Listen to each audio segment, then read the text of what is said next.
Well, I got a couple more batches of wine brewing here, and I just want to check the specific gravity of this one right here, because it stopped bubbling.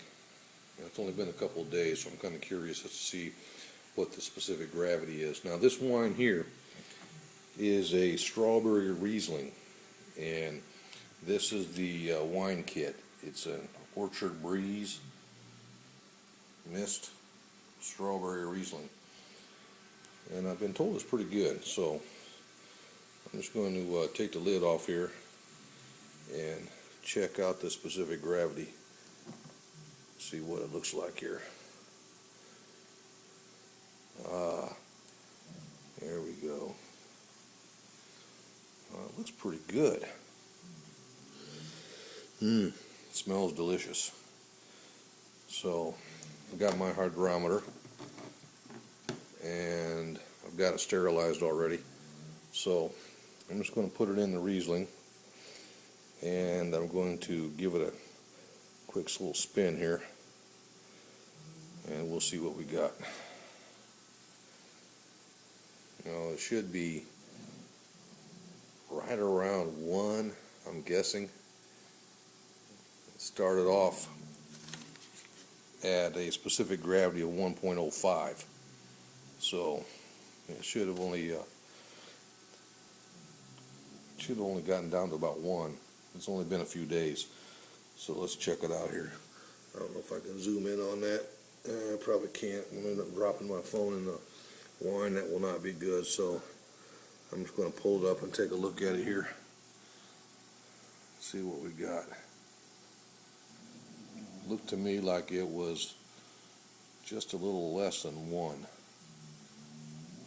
and the specific gravity of water is 1, so it's definitely made some alcohol. And let me check it one more time.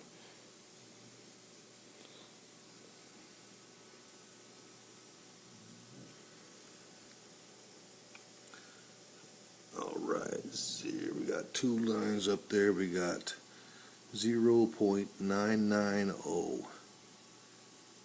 So I'm thinking we have about 0.995. 0.995.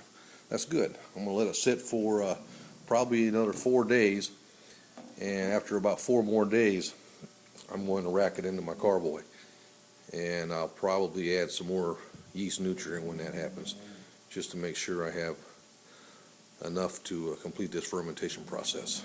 So I'm real happy with that. It looks really good. It smells good. Just what I'm looking for. Now, my other batch here is something a little bit different. The guy down at the place, at the wine supply place, talked me into trying out a Seville orange sangria. I've never had that before, but I thought I'd check it out and see how it turned out. Now, what I did was, in order to increase the alcohol content, I put a half a gallon of honey in it.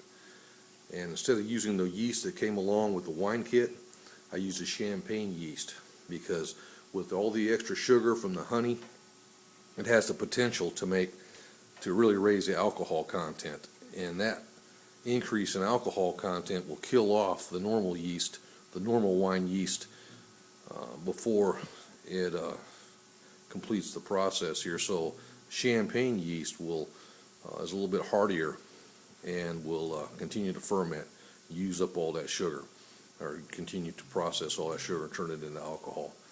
So this is still fermenting pretty good, and I'm going to check the specific gravity of this later on.